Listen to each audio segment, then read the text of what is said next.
Covid ರಿಪೋರ್ಟ್ನ ಬಗ್ಗೆ ಏನು report ಏನಿದೆ ಅಂತ ಯಾರಿಗೂ ಗೊತ್ತಿಲ್ಲ.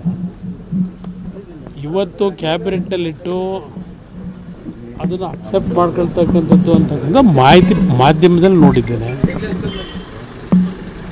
ಸಚಿವ ಸಂಪುಟದಲ್ಲಿ ಒಪ್ಪಿಗೆ ತಗೊಳ್ಳಿ, ಆಮೇಲೆ ಚರ್ಚೆ ಮಾಡೋಣ. ಇದಕ್ಕನ್ನ ತೆಗಿಲಿಕ್ಕೆ ಹೊರಟಿದ್ದಾರಲ್ಲ, ಕೆಂಪಣ್ಣ ಆಗೋದು ರೀಡು, ಅದೇನು ಇಟ್ಕೊಂಡಿದ್ದೀರಿ? ಅದು ಕ್ಯಾಬಿನೆಟ್ನಲ್ಲಿ ಅಪ್ರೂವಲ್ ತಗೋಬೋದಲ್ವಾ? ಕೆಂಪಣ್ಣ ಆಗೋದು ಇದ್ರ ಜೊತೆಗೆ ಅದನ್ನು ತೆಗೆದ್ರೆ ಪಾಪ ಜನ ಮೆಚ್ಕೋತಾರಲ್ವ, ಅದು ಪ್ರಾರಂಭ ಮಾಡಲಿ ಅಂತ ಹೇಳ್ತೀವಿ. ಈಗ ನೀವೇ ಎಲ್ಲ ಹೇಳ್ತಾ ಇದ್ದೀರಣ್ಣ. ಈಗಾಗಲೇ ನಮ್ಮ ಹೈಕೋರ್ಟ್ನಲ್ಲಿ ಈ ವಿಷಯಕ್ಕೆ ಸಂಬಂಧಪಟ್ಟಾಗೆ ವಾದ ಪ್ರತಿವಾದಗಳಾಗಿದೆ.